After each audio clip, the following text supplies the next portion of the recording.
Hai teman-teman, aku Dinda. Aku Hesti. Aku Aryo.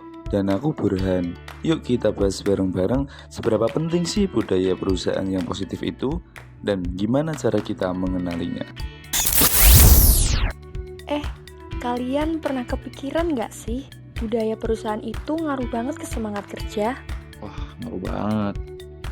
Budaya perusahaan itu kayak atmosfer di tempat kerja.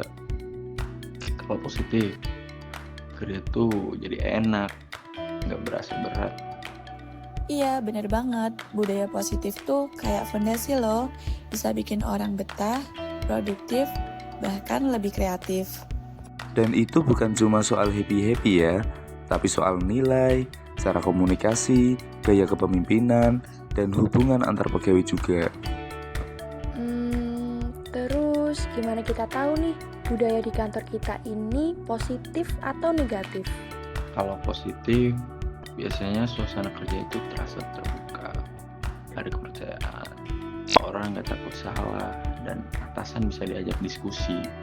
Yang pasti, ada pengakuan juga buat kerja keras karyawan. Ada ruang buat berkembang, dan semua orang merasa dihargai. Kalau negatif, wah gampang kok kerasa. Banyak drama, komunikasi nggak jelas, karyawan sering overwork, tapi nggak diapresiasi. Waduh, kayaknya aku pernah tuh kerja di tempat yang kayak gitu. Rasanya tiap hari cuma nunggu weekend. Tapi sebenarnya, kok bisa sih budaya negatif itu terbentuk? Biasanya sih karena kepemimpinan yang kurang sehat. Misalnya atasan yang toksik, nggak ada kejelasan aturan, atau nggak ada transparansi.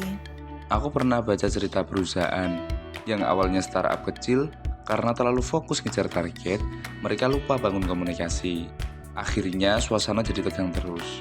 Terus, kalau udah kayak gitu, bisa dibenerin nggak? Bisa, tapi butuh komitmen. Harus dimulai dari manajemen, ubah cara komunikasi, lebih terbuka dengan karyawan, membangun kepercayaan. Dan yang paling penting, budaya itu dibentuk bareng-bareng, bukan cuma tugas HR atau atasan doang. Jadi jelas banget ya, budaya perusahaan yang positif itu bukan cuma nice to have, tapi must have. Setuju. Kalau budayanya sehat, karyawan juga ikut sehat secara mental, emosional, dan produktivitasnya. Dan budaya itu bukan sesuatu yang terjadi begitu aja, tapi dibangun terus-menerus. Makanya, yuk kita jadi bagian dari pembentuk budaya positif di kantor kita, mulai dari hal kecil saja, kayak saling support dan terbuka.